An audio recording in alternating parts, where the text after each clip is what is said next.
Tu perds encore du temps à qualifier tes leads manuellement. Imagine pouvoir les qualifier en seulement 30 secondes et sans effort. Dans cette vidéo, je vais te montrer comment transformer ton processus de qualification grâce à une automatisation IA très puissante qui utilise cal.com, make.com et Google Sheet. Cette automatisation va être super utile, surtout si comme moi tu as un calendrier en ligne disponible sur lequel les personnes peuvent prendre des rendez-vous avec toi. Peut-être que beaucoup de fois tu t'es retrouvé avec des rendez-vous qui ne menaient nulle part, avec des prospects qui n'étaient pas qualifiés et te faisaient perdre du temps. Et si c'est le cas, je vais te montrer comment régler ce problème. Mais avant d'aller plus loin et de te montrer une démo, laisse-moi me présenter. Moi, c'est Mehdi Belkadi, fondateur de Wheezybot, une agence d'automatisation IA qui fournit des setters IA aux coachs, consultants et agences. Nos setters permettent enfin à ces professionnels de pouvoir scaler leur business. Comme le dit Oussama Hamar, scaler, c'est tout simplement avoir des coûts fixes que l'on contrôle et des coûts variables qui diminuent plus on sert des clients. Avec des setters humains, plus vous servez des clients, plus vos coûts variables augmentent. Vous vous éloignez donc du scaling. Au contraire, avec nos setters IA, plus vous traitez de leads, plus vous vendez et moins chaque leads vous coûte à traiter. Maintenant, passons à la démo. Ok, nous voilà sur mon écran et je vais te faire une démo. Disons qu'un prospect est sur mon calendrier pour prendre un rendez-vous. Du coup, moi, pour ça, j'utilise cal.com. J'utilise pas Calendly, j'utilise cal.com. C'est gratuit et on peut mettre des workflows, on peut le connecter avec des API, etc. Du coup, la personne, elle va prendre son rendez-vous, on va dire 13 heures. Elle va entrer son nom, son prénom, puis elle va répondre au formulaire. Quelle est votre activité? Quel est le nom de votre entreprise? Quels sont vos objectifs principaux pour les 3 à 6 prochains mois? Et quel budget seriez-vous prêt à allouer à l'installation et la configuration d'une solution d'automatisation? Ces questions en fait vont nous permettre d'en savoir plus sur le prospect et aussi de le qualifier. Maintenant, disons ici que je vais dire que je suis coach en ligne dans la thématique de la sexualité, disons, voilà. Le nom de mon entreprise, on va dire blabla.com, on va dire non, juste blabla. Et mes objectifs pour les 3 à 6 prochains mois, disons que, vu que je propose une solution de cette IA, ça va être de tripler mon volume de leads qualifiés sans tripler mes coûts. Parce que oui, effectivement, quand on utilise des setters, plus on vend, plus ça nous coûte cher. Ensuite, quel budget seriez-vous prêt? Là, il y a trois choix. Je n'ai pas de budget à investir dans l'automatisation, entre 500 et 1000 euros, et 1000 euros et plus. Disons que là, j'ai 1000 euros et plus à investir. Je vais cliquer ensuite sur Continuer. On peut voir que la réservation a bien été envoyée. Maintenant, comment fonctionne notre automatisation? Eh bien, c'est très simple. Là, c'est son fonctionnement, mais on peut voir ici qu'elle a été faite avec succès sur la demande que je viens de faire. Premièrement, on récupère la demande de rendez-vous. On la stocke ensuite dans une variable. Cette variable, on va l'envoyer à ChatGPT. En fait, ChatGPT, il va tout simplement, à partir des critères qu'on va lui donner, ici on peut voir que, je vais me mettre en mode Edit. Voilà. On peut voir que notre GPT, tout simplement, il a deux messages. Il a le message système et le message user. Ici, on lui donne les consignes et ici, on lui fournit les infos. Voilà. Par exemple, dans mon cas, si la personne a moins de 500 euros à investir, je ne la prends pas en compte parce que ça ne correspond pas avec nos solutions.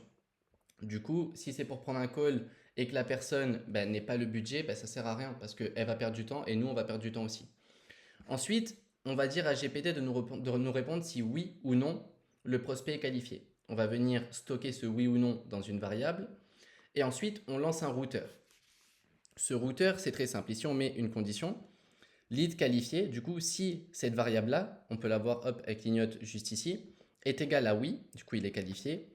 Ce qu'on va faire, c'est qu'on va lancer d'autres process GPT, comme par exemple faire un récapitulatif de la situation du prospect, etc.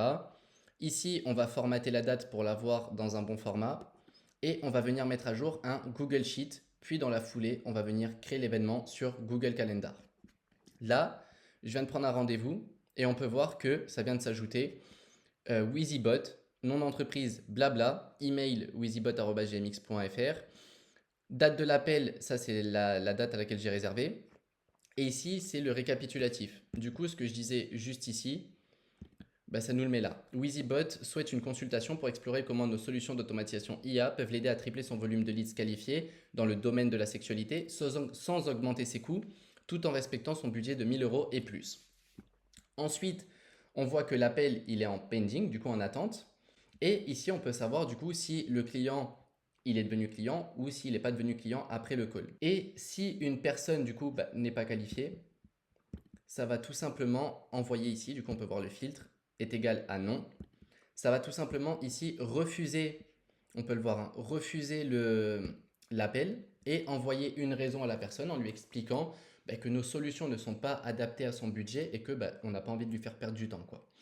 Du coup, voilà cette petite automatisation. Elle est vraiment très simple à faire. On récupère le webhook euh, sur cal.com. Je vais vous montrer comment faire. Ensuite, on envoie ça à un tool. Bon, du coup, je vais commencer par le début. Webhook. Là, je suis sur mon calendrier. Je vais sur Webhook. Et là, je vais par exemple, nouveau Webhook. Lien de l'abonné. Et là, en fait, sur Make, ce qu'il faut faire, je vous le montre ici. On ajoute un module. On fait un Webhook. On fait un custom Webhook. Ici, bon, je vais en choisir un au hasard. Cette URL, là, on va cliquer sur Copy. Et on va venir la mettre juste ici. Du coup, n'hésitez pas à en créer une spéciale. N'hésite pas du coup à en créer une spéciale pour ton automatisation qui est réservée du coup à cal.com. Et dans nos déclencheurs d'événements, on va mettre réservation demandée. On peut supprimer toutes les autres, hop, comme ça. Ce qui veut dire que à chaque fois qu'une réservation va être demandée, là en secret, tu n'as pas besoin de mettre quelque chose. Et là, tu crées le webhook. Ensuite, tu pourras juste cliquer sur tester le ping et ça va se connecter automatiquement. En gros, dès qu'une réservation est demandée, ça envoie l'information à ce webhook. Ce webhook, il va tout simplement récupérer des variables, comme par exemple l'activité, qu'est-ce qu'il fait, l'objectif, quel est son objectif sur les 3 à 6 prochains mois et combien il est prêt à investir. On envoie tout ça à GPT en lui donnant, moi dans mon cas j'ai fait ce prompt là, mais après c'est à toi de l'adapter.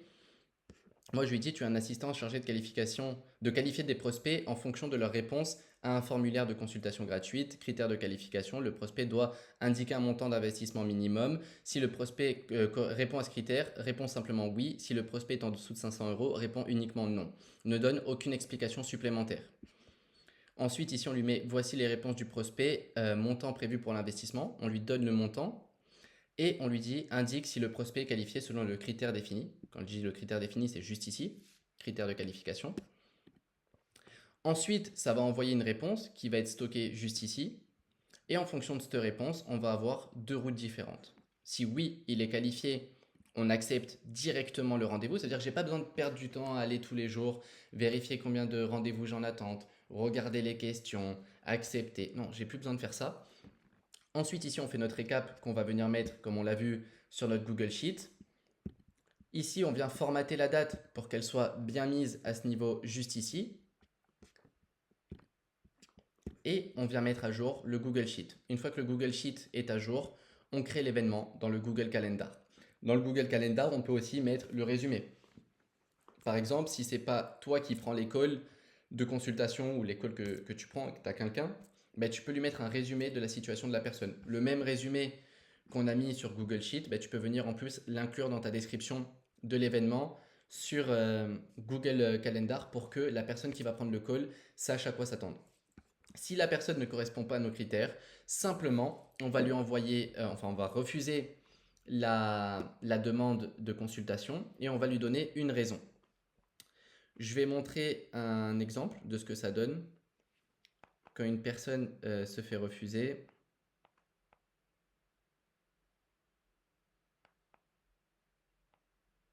Voilà.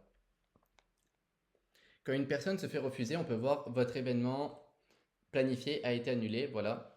Je mettrai une capture d'écran à l'écran et on peut voir motif de l'annulation. Après avoir analysé vos besoins et le budget que vous envisagez, nous avons déterminé que nos solutions ne correspondent pas à vos attentes financières. Nous souhaitons être transparents afin de ne pas vous faire perdre de temps avec un appel qui ne répondrait pas à vos besoins. Voilà. Je ne prends plus d'appels qui ne correspondent pas à mon client idéal. C'est-à-dire que, en fait, pour prendre des appels et que la personne dise j'ai pas l'argent pour, En fait, on a perdu du temps. Elle a perdu du temps et nous, on a perdu du temps. Et en fait, cette automatisation, elle vient tout simplement régler ce problème. Voilà. Petite automatisation simple à mettre en place si tu as un calendrier en ligne qui est ouvert à tout le monde. Ça te permettra de filtrer les personnes qualifiées des personnes non qualifiées, selon tes critères, évidemment, et d'en avoir que des rendez-vous qualitatifs. De ne pas avoir des rendez-vous qui ne mènent à rien. Et de ne pas perdre du temps, du coup. Voilà. Du coup, c'est comme ça que ça fonctionne. C'est vraiment très simple à répliquer, hein. Ici, c'est un webhook. Ici, on crée une multiple variable. Ici, on create completion, juste ici. On crée une variable par la suite où on vient stocker la réponse. Et là, on crée un routeur. Le routeur nous permet de choisir deux directions et on vient mettre des filtres. Si c'est oui, on l'emmène là. Si c'est non, on refuse directement. Voilà. Du coup, j'espère que tu vas mettre en place cette automatisation dans ton business et j'espère qu'elle t'aidera beaucoup comme elle m'aide à moi pour éviter de perdre du temps, de faire perdre du temps à tes prospects et de n'avoir que des appels qualitatifs. Voilà. Du coup, si ce genre de tutoriel, ce genre d'astuce te plaît, n'oublie pas de t'abonner à cette chaîne, mets un like, mets un commentaire. Et si tu es coach, consultant ou que tu diriges une agence et que tu as actuellement des setters humains, ben en fait, sache que l'IA peut faire le travail mieux qu'eux. Du coup, si ça t'intéresse, tu trouveras sous cette vidéo le lien pour voir mon site, voir ce qu'on propose avec mon agence WheezyBot. Ensuite, tu pourras donc, si ça t'intéresse, prendre un rendez-vous de consultation gratuite qui sera bien évidemment filtré grâce à cette automatisation. Voilà, sur ce, j'espère que ça t'a bien aidé et je te dis à la prochaine.